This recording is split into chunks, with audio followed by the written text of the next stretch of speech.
Kita tahu bahwa manusia berkembang biak secara seksual. Artinya, dia mampu melakukan fertilisasi. Laki-laki menghasilkan sperma, sedangkan wanita menghasilkan sel telur atau ovum. Ketika sperma dan sel telur melakukan fertilisasi, maka akan menghasilkan zigot. Lalu, zigot akan berkembang menjadi janin. Bagaimana ini bisa terjadi? Sebelum lanjut, jangan lupa berdoa ya, agar dapat berkah dari ilmu yang kita pelajari. Video kali ini akan fokus membahas mengenai alat reproduksi pada pria. Perhatikan gambar ini. Yang pertama ada skrotum. Skrotum dikenal sebagai kantung pembungkus testis. Dapat memiliki kemampuan mengerut dan mengendur karena ada otot polos yang dinamakan dengan otot dartos. Skrotum juga dapat mengatur suhu bagi testis. Lanjut ke testis. Testis itu jumlahnya ada sepasang. Pada gambar ini terlihat satu karena posisinya dari samping. Testis ini yang berperan sangat penting untuk menghasilkan sperma. Sperma dibentuk di tubulus seminiferus. Di sini juga bisa dihasilkan hormon, yaitu hormon estrogen yang dihasilkan oleh sel Sertoli dan hormon testosteron yang dihasilkan oleh sel Leydig. Kedua sel ini berada pada testis. Jadi di testis ada 3 komponen. Yang pertama tubulus seminiferus, tempat pembentukan sperma. Yang kedua ada sel Sertoli untuk menghasilkan estrogen, dan ada sel Leydig untuk menghasilkan testosteron. Setelah sperma dihasilkan di sini, maka akan dimatangkan di organ selanjutnya, yaitu epididymis. Epididymis ini dikenal sebagai tempat pematangan sperma dan penyimpanan sperma pertama. Jadi sperma yang dihasilkan di tubulus seminiferus itu belum dewasa, maka dia akan dimatangkan di epididymis. Setelah sperma matang di epididymis, maka dia akan melanjutkan perjalanan yang pertama menuju saluran yang namanya vas deferens. Vas deferens ini akan mengantarkan sperma menuju ke vesika seminalis. Di vesika seminalis itu sperma dikasih makan, dikasih nutrisi, dan dihasilkan getah semen yang biasanya warnanya putih. Jadi semen terbanyak itu dihasilkannya di vesika seminalis. Setelah itu dia akan menuju ke kelenjar prostat. Kelenjar prostat ini tempat bertemunya saluran sperma dengan saluran urin. Jadi saluran laki-laki itu cuma satu. Saluran sperma dan sel urin akan bertemu di kelenjar prostat. Nah, setelah itu dia akan menuju kelenjar Cowper. Kelenjar Cowper ini menghasilkan getah basah bagi sperma. Tahap terakhir akan menuju ke penis untuk dikeluarkan. Di penis itu ada bagian yang namanya jaringan erektil yang nantinya akan membuat penis mampu berelaksasi dan berkontraksi. Di penis juga ada bagian yang namanya bagian kepala yang namanya gland penis. Di gland penis ada bagian yang namanya kulit pelindung yang akan dipotong sewaktu sirkumsisi atau hitan. Inilah alat reproduksi pada pria.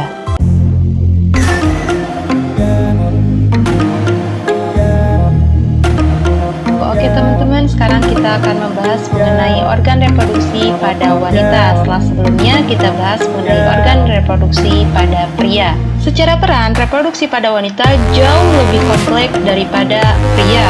Jika organ reproduksi pada pria menghasilkan gamet dan hormon saja, tidak demikian pada organ reproduksi pada wanita. Pada wanita tidak hanya menghasilkan gamet dan hormon saja, tapi tubuhnya harus bersiap untuk merawat janin yang akan berkembang untuk jangka waktu yang sangat lama, yaitu sekitar 9 bulan. Lama kan ya? Maka hal ini bisa dijadikan salah satu alasan mengapa Rasulullah SAW menyebutkan ibu 3 kali dibandingkan ayah. Hal ini terdapat pada kitab Adabul Mufrad yang diriwayatkan oleh Imam Bukhari. Bunyinya seperti ini: Ya Rasulullah, man abar? Qala ummaka. Qultu man abar? Qala ummaka. Qultu man abar? Qala ummaka. Qultu man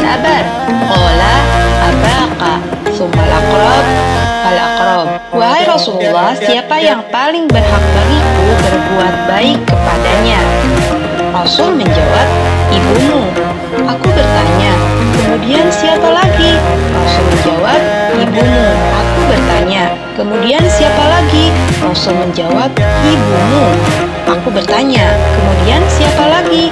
Rasul menjawab, bapakmu, kemudian kerabat yang terdekat, dan seterusnya. Berdasarkan hal inilah, maka tidak ada alasan untuk kita untuk tidak berbakti kepada kedua orang tua kita, terutama kepada ibu kita. So, balik lagi ke topik utama. Reproduksi pada wanita memiliki struktur yang terdiri dari dua bagian. Ada eksternal dan ada internal.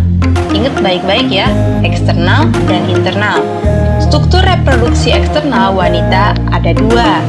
Ada klitoris, ada dua set labia. Apa itu klitoris? Klitoris merupakan salah satu titik rangsangan seksual yang paling sensitif karena mengandung banyak ujung saraf. Oke, klitoris ini hanya terdapat pada wanita.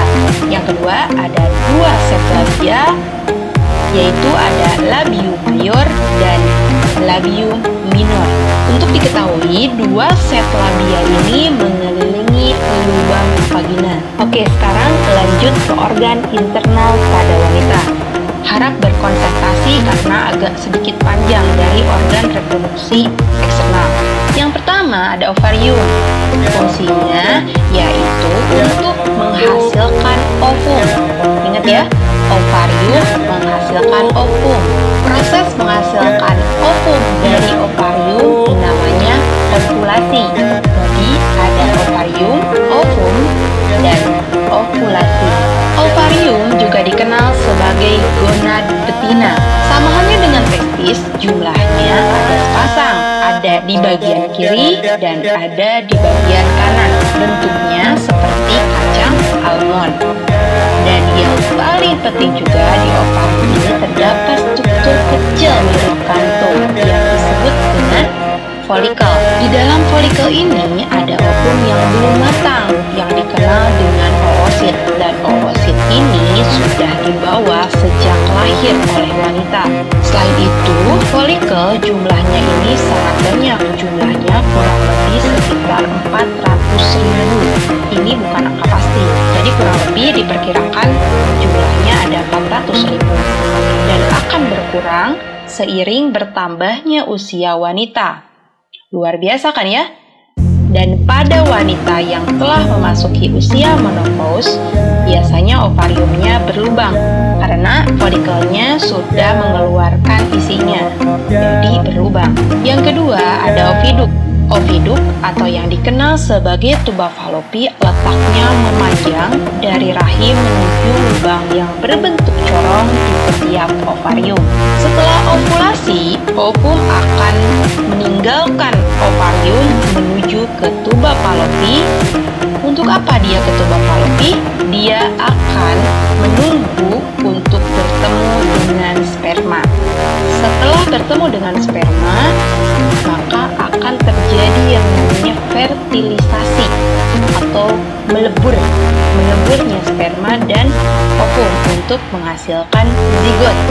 Zigot ini nanti akan berkembang menjadi janin. Berkembangnya di bagian mana? Di bagian rahim.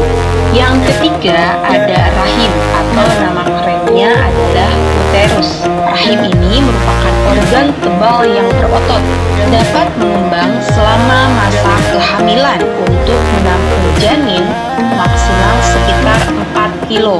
Inilah organ yang disebutkan sebagai tempat kokoh dalam Al-Quran. Salah satunya terdapat dalam surat Al-Mursalat ayat 21 sampai dengan 23 yang bunyinya seperti ini. فجعلناه في قرار مكين إلى قدر معلوم فقدرنا فنعم القادرون.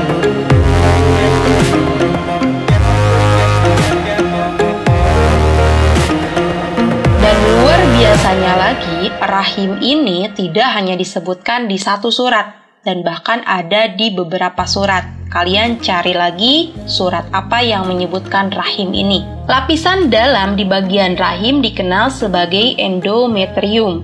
Lapisan ini kaya akan pembuluh darah. Makanya lapisan ini ketika terjadi menstruasi akan meluruh. Jadi menstruasi itu dikenal sebagai proses meluruhnya bagian endometrium akibat ovum tidak dibuahi oleh sperma.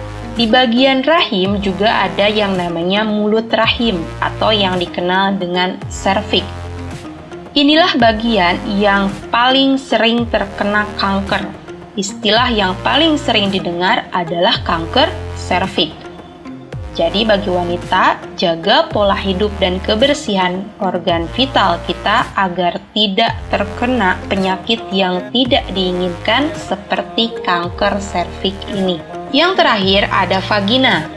Vagina merupakan bagian berotot tetapi elastis. Vagina juga merupakan tempat memasukkannya penis dan tempat awal masuknya sperma. Selain itu, vagina juga berfungsi sebagai jalan lahir bagi bayi saat dilahirkan.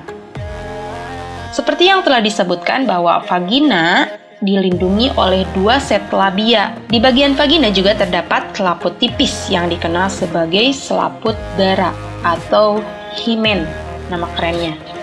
Selaput darah ini akan semakin tipis dari waktu ke waktu, bahkan bisa pecah dan dapat berdarah ketika direnggangkan atau selama first coitus atau istilahnya hubungan seksual, dan juga biasanya akan hilang melalui aktivitas fisik seperti olahraga. Makanya bagi perempuan harap memilih olahraga yang tidak terlalu ekstrim bagi organ vital kalian. Nah, saat gairah seksual muncul, klitoris, vagina, labia, semuanya penuh dengan darah dan ukurannya akan membesar. Gairah seksual ini juga dapat menginduksi kelenjar vestibular yang ada di dekat vagina untuk mengeluarkan pelumas, sehingga dapat memfasilitasi saat hubungan seksual.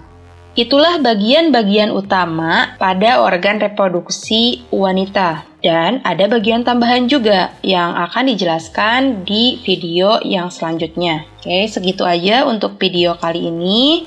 Semoga bermanfaat. Wassalamualaikum warahmatullahi wabarakatuh.